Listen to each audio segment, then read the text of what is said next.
Dans la présente vidéo, j'ai d'ouvert les 4 outils présentés dans cette auto-formation. Alors, en haut à gauche, j'ai GarageBand. Je suis présentement sur un Mac pour être capable, évidemment, de présenter GarageBand. J'ai la version d'Audacity et je suis en Chrome sur Soundtrap et BandLab. Et la raison pourquoi je partage les 4 interfaces en même temps, c'est que ça finit tout le temps par se ressembler. Alors, je veux enregistrer.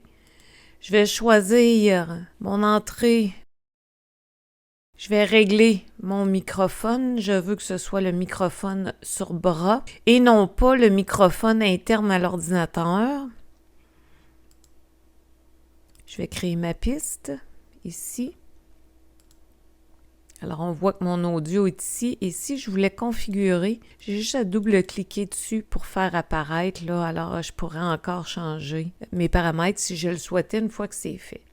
La même chose va se produire dans Audacity. Je vais aller chercher mon microphone sur bras aussi. Je vais entrer dans le studio de Soundtrap pour m'apercevoir que j'ai exactement les mêmes fonctionnalités. Je vais choisir podcast parce que je veux enregistrer ma voix.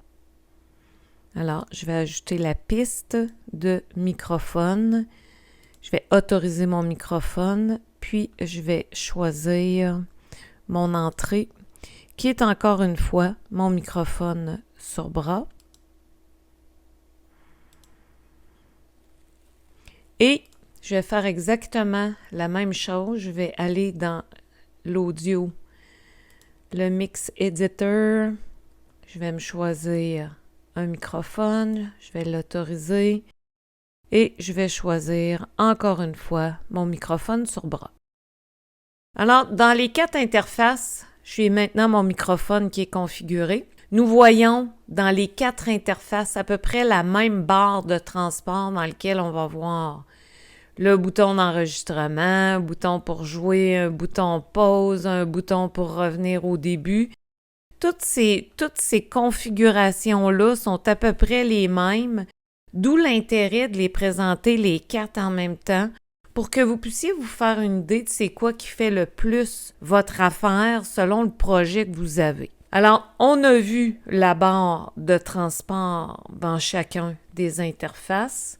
Dans chacun des cas, je pourrais peser sur le bouton « Enregistrer » pour enregistrer. Je vais le faire que dans Audacity pour l'exercice. Voici mon enregistrement dans Audacity. Voici mon enregistrement dans Audacity. Alors, j'ai démarré et enregistré mon enregistrement. Le bout du début, je le veux pas, alors je vais tout simplement couper et raccorder. C'est à peu près le même principe dans chacun des autres pour couper et éditer. Je vais maintenant ajouter une piste audio. Alors, dans GarageBand, ça va se faire sur le plus ici. Je vais y aller encore avec une piste microphone. Dans le cas de Audacity, je vais aller dans Piste, ajouter une nouvelle piste. Et à ce moment-là, je viens d'ajouter une piste stéréo en dessous de ma piste existante. Je pourrais configurer l'entrée exactement comme j'ai fait tout à l'heure. Et pour ajouter une piste dans Soundtrap, je vais ajouter une nouvelle piste, microphone. Une fois qu'elle est configurée, je vois mes 2 pistes présentes ici. Et la même chose dans BandLab Éducation. Ajouter une piste, microphone, et je vais désactiver ça pour voir mes 2 pistes. Vous avez vu dans ce tutoriel la barre de transport de chacun des interfaces, comment configurer notre entrée audio qui, le cas échéant, est un microphone présentement, comment démarrer, arrêter un enregistrement. On a vu comment couper un extrait audio qu'on ne voulait pas. Et finalement, on a vu comment ajouter une 2e piste.